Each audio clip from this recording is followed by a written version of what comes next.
안녕하세요. 안녕하십니까. 국가업무노동조합 정책연구소장 최용조입니다. 시대와 함께하는 인물과 현장을 만나는 시간, 소장과 함께 세상소로 5번째 시간인데요. 오늘은 문재인 정부 청와대에서 첫 정책기획비서관을 지내시고 또 얼마 전 일자리 수석으로 일하시다가 지금은 지역으로 돌아오신 정태호 전 일자리 수석님을 모셨습니다. 수석님, 보시는 분들께 인사 부탁드리겠습니다. 안녕하십니까. 정태호입니다. 네, 수석님, 얼마 전에 8월 고용 도양 발표가 있었습니다. 15세, 64세 고용률이 67%, 또 이거는 8월 기준 역대 최고치라고 해요. 그리고 취업자도 2017년 3월 이후에 최고의 증가라는 발표가 있었는데요. 반가운 소식입니다. 정책 성과와 수단 간의 인과관계를 정확하게 분석하기가 참 쉽지 않은데 일자리 정부를 표방한 문재인 정부, 그리고 또 수석님께서 현장에 계실 때 어떤 이런 노력들이 합쳐져서 나온 결과가 아닌가 생각하는데, 이거 어떻게 보시나요? 예, 저는 이번 통계가 우연이라고 보지는 않습니다. 문재인 정부의 일자리 정책의 성과가 이제 나타나기 시작했다, 본격적으로. 그렇게 저는 평가를 하고 있습니다. 사실 제가 일자리 수석에 처음 임명을 받았을 때 그때 8월 달에 됐는데 전년도 대비 취업자 수가 3,000명으로 나오더라고요. 3,000명. 네. 굉장히 낮은 수치. 그래서 모든 언론에서 고용 참사 이런 얘기를 했었어요. 실제로 저희들도 되게 심각하게 느꼈고. 근데 제가 그때 언론과의 그 인터뷰를 하면서 뭐라고 얘기를 했냐면은 내년 상반기가 되면은 그러니까 올해가 되겠죠. 되면은 최소 20만 명 이상의 취업자 증가수가 나올 것이다. 그러니까 내년 상반기부터 정책 성과가 나온다. 이렇게 제가 장담을 했었습니다. 그리고 그걸 위해서 내가 지옥까지 가겠다. 이렇게 말씀을 드렸었는데 다행스럽게 이제 올 상반기부터 그런 성과가 나오기 시작한 거죠. 특히 이번 8월달 그 지표는 상당히 저도 놀랄 정도의 그런 수치였어요. 역대 최고의 수준으로 나왔고, 제일 중요한 거는 고용률이 역대 최고라는 거죠. 통계를 만들기 시작한 이후로 그 8월달 기준으로 보면 역대 최고의 고용률을 보여준 거죠. 그래서 이제 본격적으로 이게 정책 성과가 나오기 때문에 이걸 더 가속화시킬 필요가 있겠다. 그런 생각이 들고요. 올 초에 또 대통령께서 올해 각 언론, 각 정부 기관이나 민간 기관에서 일자리 숫자를 한 15만 정도, 10만에 15만 정도로 예측했는데 대통령께서 20만 명으로 얘기를 하셨더니 다들 그거를 이제 비판을 했었어요. 근데 실제로 지금 보면은 20만 이상이 올해 나올 가능성이 있죠. 여튼 저로서도 좀 보람 있게 생각하고 있습니다. 이런 성과가 있기까지 굉장히 많은 노력이 있었을 거라고 생각하는데요. 사실 일자리 창출은 어떤 정부 가릴 거 없이 모든 정부의 어떤 목표라고 할 수 있는데, 어떤 정책 환경 변화에 따라 일자리 정책도 또 새로운 모습으로 변화가 필요합니다. 그래서 일자리 수로 계셨을 때 가장 중요하게 생각했던 우리나라의 사회 경제적 특성이 있다면 무엇이 있을까요? 우리가 이렇게 보면은 경제 성장률을 보면 지속적으로 떨어지고 있습니다. 그리고 일자리의 환경도 점점 안 좋아지고 있죠. 예를 들면은 그 자동화 수준이 전 세계 1등이거든요, 대한민국이. 그만큼 일자리가 만들어내기가 쉽지가 않죠.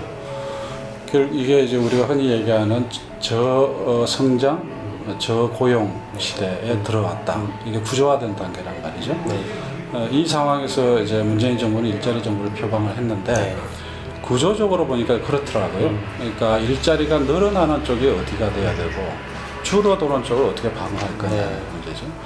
그래서 크게 보면은 늘어나는 쪽은 제가 뭐라고 얘기를 하냐면 일자리 쌍두마차라고 그럽니다. 늘어나는 쪽을 끌고 가는 쪽이 두 개가 있어요. 하나는 새로운 신기술, 신산업 분야에서 창업들을 활성화시켜서 일자리를 늘려가야 되는 부분이 있고, 그 다음에 이렇게 사회복지 등을 포함하는 소위 그 사회적 서비스에 대한 수요가 상당히 이제 커지고 있죠. 그쪽에서 일자리가 많이 늘어날 가능성이 있는 거죠. 거죠. 네. 실제로 지금 일자리 부분이 많이 늘어나는 쪽은 정보통신과 4차 산업혁명으로 표현되는 네, 새로운 그런 분야의 분야. 창업이 지금 대단히 활발하게 이루어지고 있죠. 네. 벤처 투자가 역대 최고를 지금 네. 이루고 있고, 잘 아시다시피 유니콘 기업이 박근혜 정부 때까지 3개밖에 없었는데 지금 우리 2년 동안에 6개가 늘어나서 지금 9개거든요. 네. 내년 가면 한 15개 정도 될 거라고 네. 저는 예측을 하고 있는데, 이런 데서 일자리들이 많이 만들어지고 있고, 네. 사회서비스 분야는 아무래도 이게 정부 예산을 통해서 늘어나는 부분들이 네. 많죠. 예를 들어 보육이라든가 요양이라든가 이런 수요들이 많이 생기고 있잖아요. 그러니까 이 두 축이 지금 끌고 가고 있고, 그래서 그런 쪽에 특히 이제 벤처 창업 이쪽에 정부가 엄청 투자를 많이 하고 있죠. 그런 거고, 방어해야 될 부분이 있죠. 그게 이제 두 군데예요. 네. 하나는 제조업 분야, 네. 하나는 또 자영업 쪽. 네. 네. 그래서 우리 정부에서 제조업 르네상스 정책이라는 걸 네. 제시를 하고, 지금 대통령께서 역점을 두고 좀 추진을 하고 있죠. 네. 그 전 단계에서 문제가 됐던 이제 자동차 조선업, 그쪽을 이제 산업 구조 조정을 통해 가지고 이제는 그쪽 부분도 이제 플러스로 이제 전환이 되고 있죠. 네. 이번에 특히 이제 일자리가 많이 늘어나게 된 거는, 원래 이 제조업 분야에서 한 마이너스 10만 정도 갔던 게 이번에 한 마이너스 2만 정도로 줄어들었다고 해요. 네. 그리고 그 다음에 이제 자영업 쪽 부분인데, 자영업 부분이 아시다시피 우리나라가 다른 선진국에 비해서 2배 이상의 비중이 너무 크죠. 네. 거의 뭐 취업자 수 25% 정도를 차지하는데, 그쪽에 이제 이 최근에 들어와서 소비 패턴들이 변하고 온라인이나 모바일을 통한 이제 구매 이런 현상들이 네. 확대되면서 오프라인 쪽에 자영업이 대단히 어렵습니다. 네. 그래서 그쪽에서 이제 일자들이 많이 줄어들고 있어가지고, 지난번에 대통령께서 자영업 비서관을 특별히 만들어가지고 자영업 성장 혁신 정책을 저희들이 자영업자들하고 같이 만들어서 발표를 했었습니다. 그래서 이 두 가지 이 부분에서 일자리가 줄어드는 걸 이제 방어해야 되는 네. 그런 이제 그 과제죠. 네. 그래서 이런 우리 사회의 어떤 산업적 특성을 잘 우리가 분석해서 지금 대응을 하고 있다. 네. 그렇게 볼 수 있습니다. 네. 그렇게 열심히 하신 부분 중에 아마 가장 심혈을 기울이신 사업이 광주형 일자리가 아닐까 저는 생각하는데요. 네. 사실 저는 이게 될까 말까 굉장히 저는 의심이 많아서 지켜보고 있다가 협상 타결 소식이 들려서 너무 이렇게 흥분됐던 기억이 있는데요. 그 광주형 일자리 그 좀 생산인 분들을 위해서 좀 간략히 소개 부탁드리겠습니다. 네. 예. 그 광주형 일자리, 지금 이제 법적으로 이렇게 표현하면은 상생형 지역 일자리, 네. 이렇게 저희들이 이제 이름을 정했는데, 네. 그 중에 가장 대표적인 게 이제 광주형 일자리다, 이렇게 네. 보면 될 네. 거예요. 그래서 이제 다른 이 후속 그런 시도들이 있고, 네. 되게 그게 이제 광주형 일자리로 이제 불려지고 있는 거죠. 네. 그런 건데, 그래서 이제 광주형 일자리 개념은 그렇게 보면 될 것 같아요. 그 지역 사회에서 노사민정 네. 대타협을 통해서 기업을 유치하고, 네. 그 기업 유치를 통해서 지역의 일자리를 만들어내고 지역 경제를 발전시킨다. 네. 이런 개념으로 보면 네. 됩니다. 네. 네. 그러면은 노사민정 합의의 내용이 뭐냐? 그거는 그 지역 실정에 맞는 적정한 임금, 네. 그다음에 합리적 노사관계, 그리고 합리적 원하청 관계, 네. 그리고 그 지역 경제의 비전에 대한 합의, 이런 게 이제 노사민정 합의서의 주요한 내용이 되는 네. 거죠. 이게 이런 절차적인 문제와 내용적인 것이 다 이제 갖춰질 때, 네, 네, 네. 그걸 우리가 이제 상생형 지역 일자리 이렇게 표현을 하고 네. 있습니다. 네. 광주형 일자리는 그 광주라는 지역하고 이 현대자동차 두 이렇게 아이템이 있는데 이게 어떻게 연결이 됐던 건가요? 지역과 광주와 현대자동차라는 그 종목이. 원래 이 광주형 일자리의 출발은 지역사회에서 노동운동을 하시는 분들이 제시를 한 겁니다. 네. 뭐 제가 굳이 이름을 말씀드리지 않아도 다 아실 텐데 많은 분들인데, 그래서 이제 그분들이 독일의 아우토 5000이라는 그 과거 사례를, 그 외국의 사례를 참고로 해서 네. 국내에서 이런 시도를 한번 해보자 해서 네. 이제 연구 용역도 맡기고 해서 이제 그 결과물이 나왔던 거를 네. 가지고 정치권에서 이제 5년 전부터 이제 논의들이 있어 왔죠. 지역사회, 광주 지역 내에서는. 네, 네, 네. 그런데 그게 본격적으로 이제 얘기가 된 게 지난번 대통령 선거에서 문재인 대통령께서 공약으로 내걸고 네. 그리고 이제 윤장현 그 광주시장이 지방선거 때 또 공약을 제시하면서 본격적으로 이제 정치적인 그 무대로 이렇게 네. 드러나게 됐는데 네. 그러면서 이제 그 광주에서 이제 그 현대자동차와 밀밀 접촉들을 시도를 해왔었는데 네. 잘 안 됐던 것 같아요. 네. 현대자동차도 사실은 이게 대단히 모험이거든요. 네. 뭐 잘못했다가는 이게 또 다른 그 뭐 나름대로 그 내부의 복잡한 노사 문제 때문에 한국에 이 공장 짓는 거를 대단히 꺼리는 그런 국면이었기 때문에 네. 그런 그 강주의 그 바람이 잘 이렇게 전달이 안 됐던 것 같아요. 네. 근데 우연히 이제 제가 정책기획비서관을 할 때 강주 쪽 분들이 저를 찾아오셨더라고요. 네. 그럼 말씀을 들어보니까 아주 뭐 상당히 비전이 있는 그런 내용이어서 가지고 이제 현대하고 이제 만나는 자리를 만들어 네. 이렇게 일종의 저는 이제 중매장 역할을 좀 해줬던 거죠. 네. 그게 벌써 2년 전 얘기네요. 네. 예, 그래서 그때가 2017년 한 9월, 10월쯤 됐을 것 같은데, 근데 그때부터 양측이 아주 성실하게 협상들을 해갔죠. 네. 해갔는데, 그게 만만치 않더라고요. 실제 세부적인 내용에 들어가니까. 네. 우선은 아까 제가 말씀드렸던 노사민정 합의라는 게 지역에서 이게 잘 안 되는 거죠. 노동계 요구가 있고, 뭐 자치단체 요구가 네. 있고, 뭐 시민사회 쪽 요구가 있고, 이게 안 되는 게 있고, 또 그거를 현대가 또 수용해야 되는데 또 너무 힘들고, 네. 그래서 이게 제 기억으로는 한 3번 정도 엎어졌어요. 네. 그 윤장현 시장님 계실 때 거의 날짜까지 정해놨다가 그때는 이제 날짜가 공개는 되지는 않았어요. 네. 엎어져 버리고 그래서 제가 막 불이 나게 이제 시장님한테 찾아가가지고 이게 어떻게 해야 되냐고 막 따지기도 하고 그랬는데 그리고 나서 이제 이 지방선거를 치르고 이제 시장님이 또 바뀌어 버렸어요. 네. 또 다시 시작해야 돼요. 그래서 다시 시작해가지고 겨우 또 합의에 이르렀는데 그때는 이제 날짜가 공개가 됐어요. 1월 6일인가 올해 네. 하기로 이제 합의가 되었는데 그리고 이 대통령 행사인데 그 일정이 원래 대통령 행사는 일정이 공개가 안 됩니다. 네. 보안 문제 때문에 네. 경호 때문에. 근데 이제 그 광주에서 이제 그게 공개가 돼 가지고 하기로 되는데 하루 전날 이게 또 파토가 나요. 그래가지고 이제 다시 또 시작해가지고 결국은 이제 1월 31일 날 이제 합의 서약까지 하게 됐는데 네. 저는 완전히 그때 완전히 뭐 초죽음이었죠. 네. 이게 대통령님 일정을 네. 대통령께 가가지고 며칠 날 됩니다 이렇게 보고 딱 했는데 네. 심지어 하루 정도만 네. 뒤집어지고 그러니까 네. 정말 힘든 시기였죠. 네. 그러나 제가 보니까는 광주시도 그렇고 현대자동차도 그렇고 노동 그 지역에 주도해왔던 또 노동계 분들도 그렇고 네.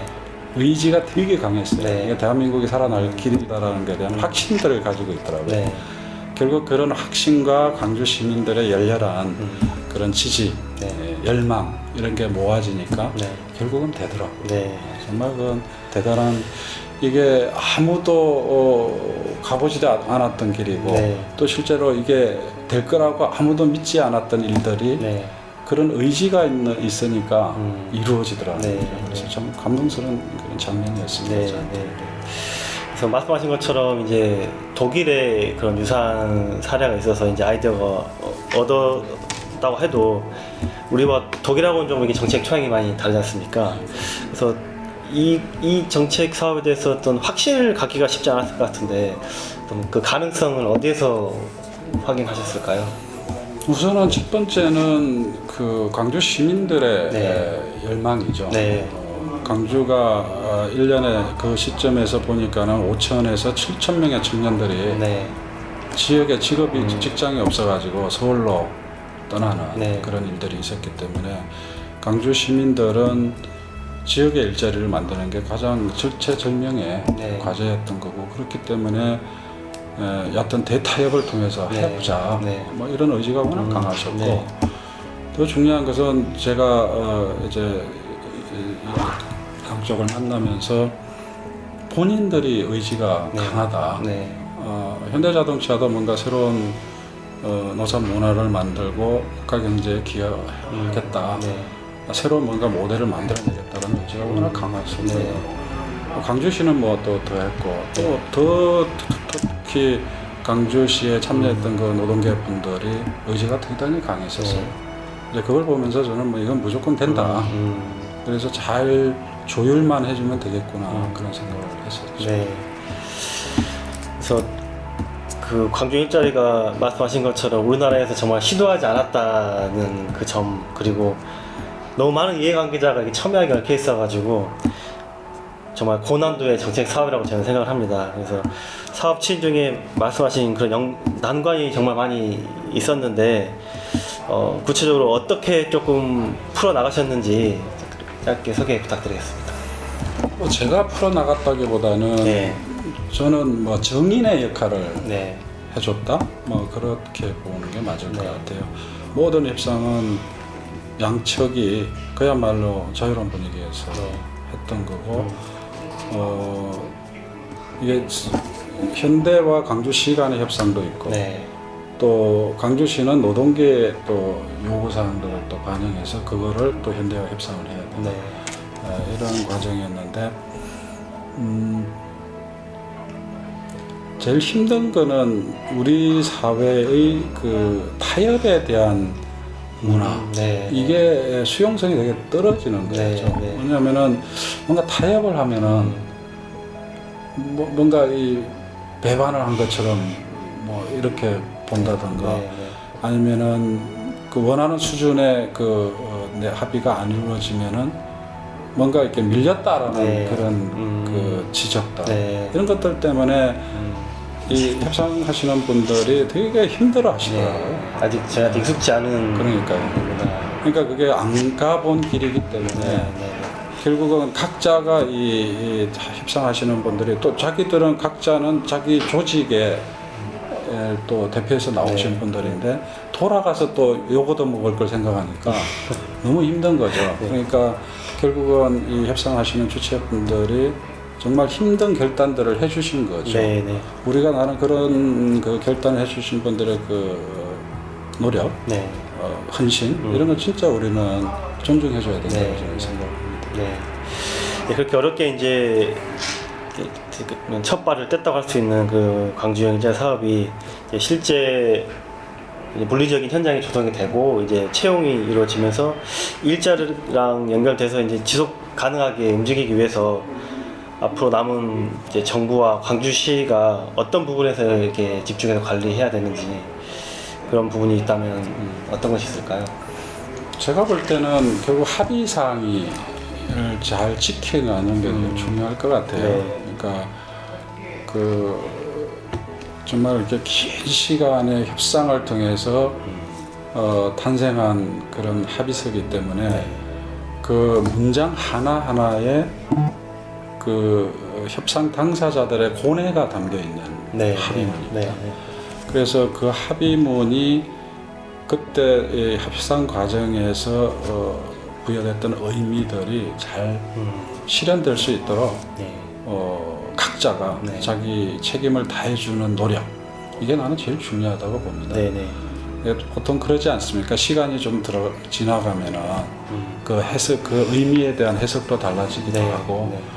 또 지역이나 아니면 기업이나 뭐 단체 간의 생각들이 좀 요구 사항들이 또 달라지는 경우들이 생기잖아요. 네. 근데 그렇게 되면은 이제 해석을 막 달리하는 경우들이 생기거든요. 네. 그런 건데 이거는 정말 그 문장 단어 하나하나에 많은 의미들이 있기 때문에 네. 그걸 잘 그 취지를 잘 살리고 지켜내는 거. 정부도 마찬가지로 그렇게 해야 된다고 생각합니다. 네, 알겠습니다. 또 이 광주 모델을 이제 구미에 적용한 구미형 일자리가 또 이렇게 시행되고 있는데 광주 모델과 이 구미형 일자리가 어떻게 조금 다른지 잠깐 소개 부탁드리겠습니다. 구미형 일자리는 해외에 투자하려고 어떤 계획을 네. 수정해서 국내에 투자를 하는 거예요. 아, 네네. 그러니까 우리가 제일 그 기업 유치에서 제일 네. 중요한 것 중에 하나가 해외에 나가 있는 거 우리가 뭐 리쇼링이라고 그러죠. 네. 그것도 대단히 중요한 이제 과제인데 네. 구미형은 그런 노사민정의 합의 정신뿐만 아니라 동시에 이제 그 해외에 계획됐던 거를 국내에 옮기는 네. 거기 때문에 그 자체가 대단히 의미가 있고 네. 그거는 LG화학에 큰 결단을 해준 거죠. LG화학. 왜냐하면은 해외에 나가면 훨씬 더 그 경쟁력을 가질 네. 수가 있는데 사실 국내에 공장을 지으면은 뭐 여러 가지 측면에서 경쟁력이 좀 어려운 부분들이 상당히 많더라고요. 네. 얘기를 들어보니까. 근데 그걸 일부 감수하고 또 이제 LG화학이 결단을 내려준 거고 네. 또 그 결단이 내려지게 하는데 또 경북 도와 구미시가 네. 아주 적극적인 그 지원 대책들을 제시를 해주셨어요. 네. 그래서 이게 광주형하고 다르다면은 차별화된 특징이 있다면은 네. 그런 해외에 나가기로 돼 있던 게 국내에 그대로. 투자를 한 거. 네. 이런 이제 차별이 있는 거죠. 네. 물론 현대도 사실은 23년 만에 국내에 처음으로 공장을 짓는 거거든요. 그런 의미가 있지만 이거는 해외에 가기로 이미 계획됐던 것들을 이쪽으로 돌리는 거기 때문에 사실 더 큰 결단이 필요했던 거죠. 그것도 많이 힘든 작업이었을 것 같습니다. 네. 그 이제 말씀하신 구미형 일자리는 그 광주형 일자리의 전국화 가능성을 보여주는 의미 있는 시도라고 생각하는데요. 광주 이 모델 말씀하신 그 상생형 일자리를 다른 지역이나 다른 분야에 적용할 때 어떤 부분에 조금 조심하고 걸어야 되는지 말씀 부탁드리겠습니다. 네, 그 강주형 되고 구미형 되니까 다른 지역에서 이제 지금 자치단체장님들이 네. 이제 그 과거와 다르게 이제 자기 지역의 산업을 어떻게 네. 육성할 것이냐, 네네.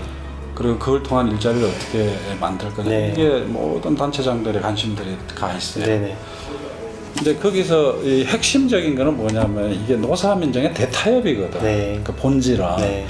근데 투자에만 관심이 많은 거예요. 투자. 예, 기업 유치에만 관심이 많은 거예요. 결과에만. 예, 이 과정, 그래서 제가 말씀드린 것처럼 이게 절차가 되게 중요한 거죠. 맞습니다. 지역에서 대타협을 이루어내고 네. 그래서 그 타협을 통해서 야, 우리 지역에 오면은 너네 기업 활동하는데 정말 네. 좋다. 네. 그래서 그거를 기업에 제시를 하고 그래서 이게 기업 입장에서 우리가 저기 가면은 진짜 마음껏 네. 기업 활동을 할 수 있겠구나. 네. 이런 확신이 들면 이제 기업이 결단해서 가는 네. 이 구조인데 노사민정 대타협은 없고 과정은 기업 없고. 유치에만 그냥 관심이 네. 있는 거예요. 그래서 사실은 이제 여러 이제 시도들이 계속 이제 확산되고 있습니다. 지금 네. 네.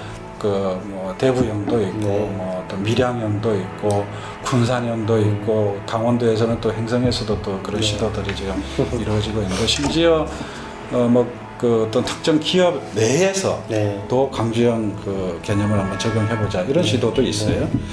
근데 여하튼 본질적인 거는 대타협이다. 네. 이거를 절차적으로도 그렇고 아까 4가지 내용을 말씀드렸는데 합의의 내용 이런 것들이 잘 갖춰져야 이 광주형 모델의 의미가 전국적으로 확산되는 것의 의미가 네. 살아나는 거죠. 네.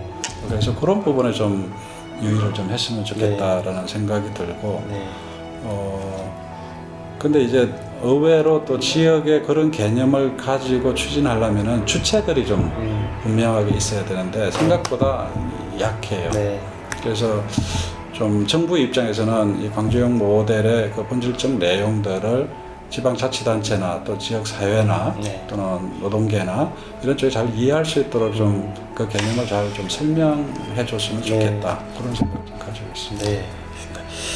이렇게 수석으로 청와대 계시면서 이빨 2개가 부르셨다고 들은 사실이에요. 네, 그거는 사실인데 네. 그게 이제 광주형을 추진하는 과정에서 일어난 일들이긴 한데 솔직히 이게 그거하고 이빨하고 연관성이 있는지는 저는 확실은 못하겠어요. 네. 그냥 저는 이빨 관리 잘못해가지고 그런 게 벌어졌지. 네. 그렇게 생각하고 있습니다. 네, 이렇게 수석님 그러나 모시고. 여하튼 뭐 그게 워낙 광주형이 저한테는 의미 있는 큰 프로젝트였기 때문에 네. 그렇게 연결시키고 싶죠. 상징처럼 다가올 것 같습니다. 이렇게 마지막 답변까지 들어봤고요. 여러분 어떻게 보셨습니까? 정태호 전 일자리 수석님 모시고 일자리 정책 성과와 광주형 일자리에 대해서 살펴봤습니다. 수석님 좀 마무리 인사 부탁드리겠습니다. 예, 사실 그 일자리 통계가 최근 들어서 아주 좋게 나와서 저도 상당히 기쁘고 또 문재인 일자리 정부를 표방한 문재인 정부로서도 대단히 기쁜 일이 아닌가 저는 생각이 듭니다. 그러나 아직 충분히 국민들께서 체감하는 수준까지는 못 간 것 같다. 그런 또 느낌도 가지고 있습니다. 네. 다만 이런 것이 우리들에게 또 국민들께 조금이라도 희망이 돼서 일자리가 앞으로 좋아질 것이다 라는 희망을 좀 줄 수 있는 그런 기회가 됐으면 좋겠다라는 생각을 가지고 있고요. 네. 저도 이미 청와대에서 나왔지만 문재인 정부의 성공을 위해서 지역에서 최선을 다하겠습니다. 네. 고맙습니다. 이제 청와대 경험을 살려서 이제 지역구신 서울시 관악구하고 또 우리 사회 발전을 위해서 열심히 달려주시길 기대하겠습니다. 예. 지금까지 정태호 전 일자리 수석님과 함께한 소당과 함께 세상 속으로 5번째 시간 여기서 마치겠습니다. 감사합니다.